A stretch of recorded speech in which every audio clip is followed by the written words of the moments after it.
नमस्कार, मैं श्रीमती वंदना पाठक, government college आरा से। इस वीडियो में आज हम नव परंपरावादी सिद्धांत के बारे में डिस्कशन करेंगे। नव परंपरावादी सिद्धांत, जिसे उधार देय कोष का सिद्धांत या ऋण योग्य कोष का सिद्धांत भी कहते हैं। यह सिद्धांत प्रतिष्ठित सिद्धांत की त्रुटियों को दूर करने के लिए अर्थशास्त्रियों द्वारा दिया गया, जिनमें Wicksell, Bertil, Ohlin, Erik Lindahl, Gunnar Myrdal और रॉबर्टसन का नाम प्रमुख है। जैसा कि पिछले वीडियो में मैंने आपको बताया था कि प्रतिष्ठित ब्याज का सिद्धांत वास्तविक सिद्धांत है। यह मौद्रिक तत्व की व्याख्या नहीं करता। इसके विपरीत उधार देय कोष का सिद्धांत वास्तविक सिद्धांत के साथ साथ मौद्रिक तत्वों का भी ध्यान रखता है। इन अर्थशास्त्रियों के अनुसार ब्याज बचत करने का प्रतिफल नहीं, बल्कि उधार देय कोषों के उपयोग के बदले में दिए जाने वाला पुरस्कार है।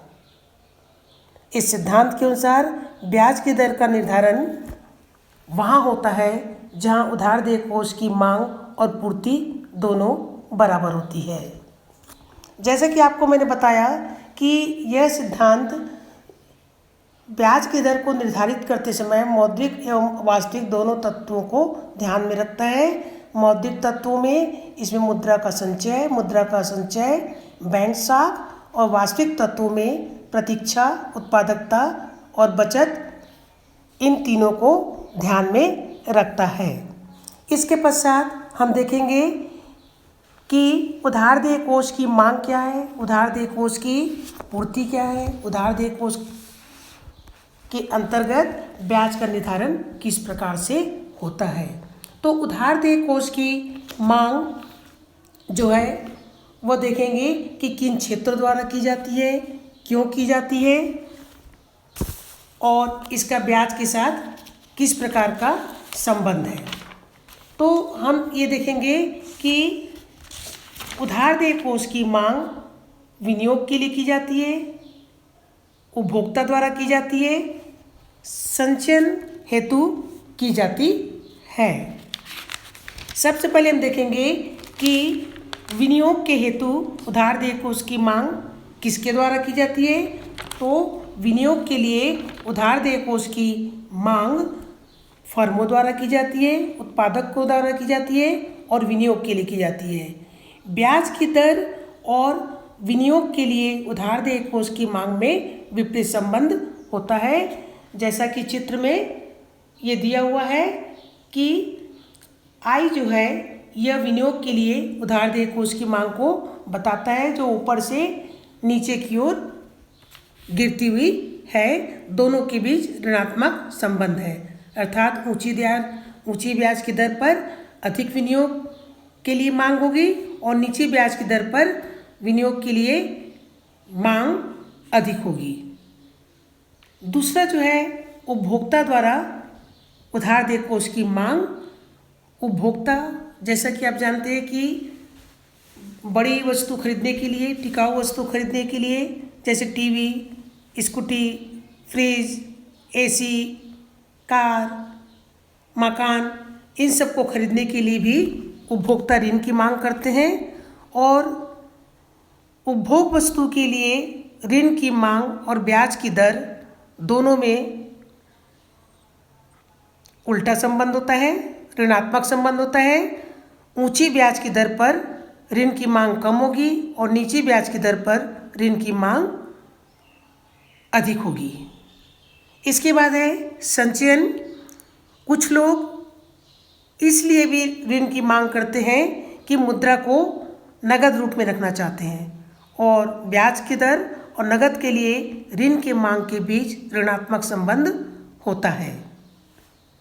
इस प्रकार हमने देखा कि उधार देय कोष की मांग में विनियोग, जिसको हमने आई से बतलाया है, उपभोक्ता द्वारा मांग, जिसको सी से बताया है, संचयन हेतु मांग जिसको एच से बताया है, और तीनों के योग से हमको ये डीएल कुल मांग वक्र प्राप्त होता है, जैसा कि नीचे चित्र में स्पष्ट है। इसके बाद है उधारदेय कोष की पूर्ति। तो उधारदेय कोष की पूर्ति का स्रोत क्या है? तो इसके स्रोत में बचत, बैंक साख, अपसंग्रह, अविनियोग आते हैं। बचत उधारदेय कोष का प्रमुख स्रोत है। लोग अपनी आय को जो भाग बचत करते हैं, आय का जो भाग को बचत करते हैं, उसको ब्याज प्राप्त करने के लिए ऋण पर दे देते हैं, और ब्याज की दर जब ऊंची होती है तो लोग अधिक बचत करके ऋण देते हैं। ब्याज की दर कम होती है तो कम बचत करते हैं। इस प्रकार ब्याज और बचत के बीच सीधा संबंध होता है, धनात्मक संबंध होता है। चित्र में एसएस बचत को बताता है, और ये रेखा ऊपर दाएं से नीचे दाहिनी ओर आ रही है, नीचे बाईं से ऊपर दाहिनी ओर जा रही है, अर्थात ब्याज और बचत के बीच सीधा धनात्मक संबंध है। दूसरा जो है बैंक मुद्रा, वर्तमान समय में उधारदेय कोष की पूर्ति का एक प्रमुख साधन है बैंक मुद्रा। बैंक लोगों से जमा स्वीकार करता है और ज़रूरतमंद उद्योगपतियों, व्यापारियों को ऋण देता है। इस ऋण देने की प्रक्रिया में वो साख पत्रों का भी निर्माण करते हैं, और साख मुद्रा के द्वारा उधारदेय कोष की पूर्ति की जाती है।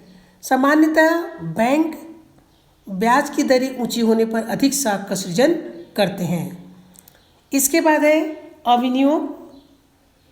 अविनियोग आप जानते हैं, जैसा कि आप उत्पादक द्वारा अपने मशीनों के घिसावट और टूट फूट हेतु एक कोष का निर्माण करते हैं, जिसको घिसावट वे कहते हैं।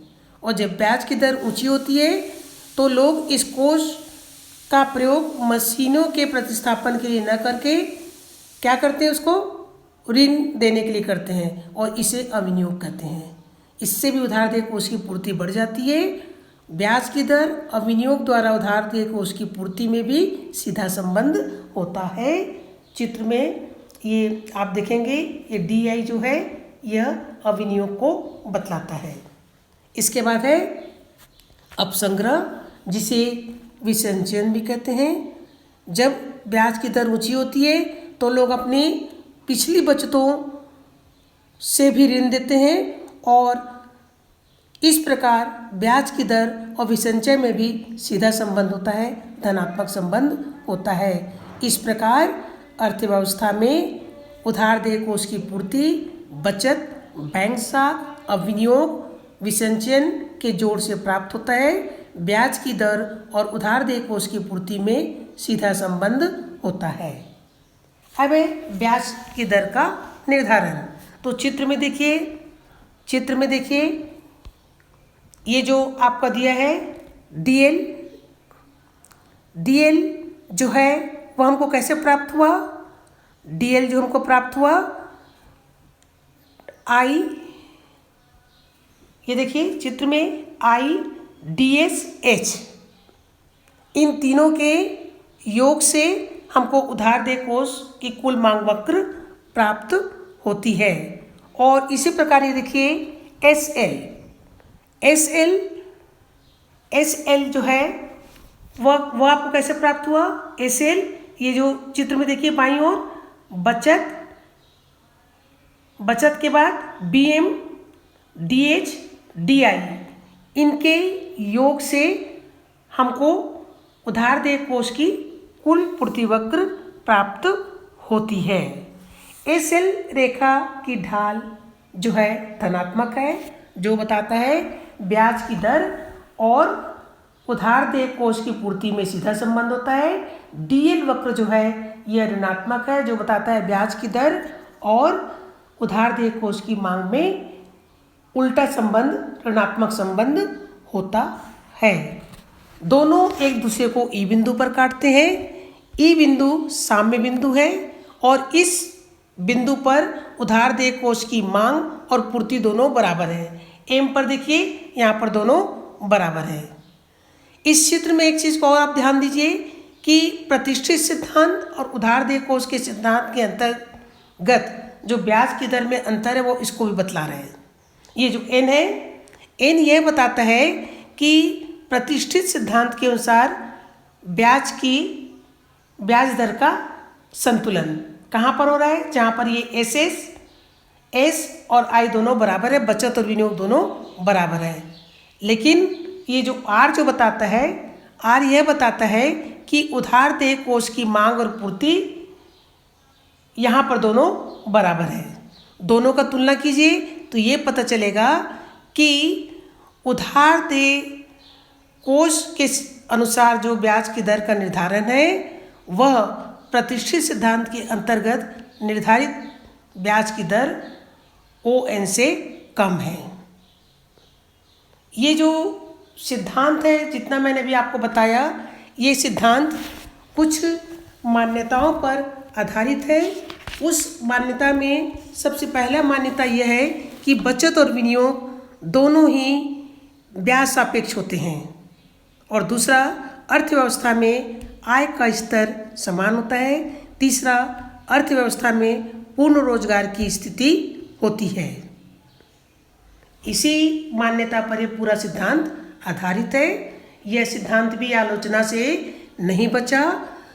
इसकी आलोचना कई तथ्यों के आधार पर की गई, जिसमें सबसे पहले आलोचना इस आधार पर की गई कि इन्होंने जो वास्तविक और मौद्रिक तत्वों का मिश्रण किया है वह गलत है, दोनों एक दूसरे से भिन्न है, इसलिए वैज्ञानिक दृष्टिकोण से ठीक नहीं है। दूसरा इन्होंने कहा कि पूर्ण रोजगार की स्थिति यह भी गलत है। लॉर्ड क्रिंज का कहना है कि संसार में कोई भी अर्थव्यवस्था में पूर्ण रोजगार की स्थिति नहीं होती, बल्कि अपूर्ण रोजगार की स्थिति होती है, इसलिए यह जो मान्यता है यह भी अवास्तविक है। और तीसरा जो है राष्ट्रीय आय की स्थिरता, यह भी सिद्धांत गलत है। सिद्धांत के अनुसार ब्याज की दर और बचत में सीधा संबंध होता है, लेकिन अगर हम देखें तो इसका उल्टा है। होता क्या है कि जब ब्याज की दर ऊंची होती है तो लोग विनियोग कम करते हैं, और विनियोग कम होगा तो क्या होगा, लोगों को रोजगार कम मिलेगा, रोजगार कम मिलेगा तो क्या होगा, आय कम होगी, आय कम होगी तो बचतें भी कम होगी। अतः यह मान्यता भी सही नहीं है। तो यहाँ पर हमारा ये सिद्धांत अब समाप्त होता है। अगले सिद्धांत को लेकर अगले वीडियो में हम फिर उपस्थित होंगे। अगर आपको कोई इससे संबंधित प्रश्न आपके मन में है तो आप पूछ सकते हैं। धन्यवाद।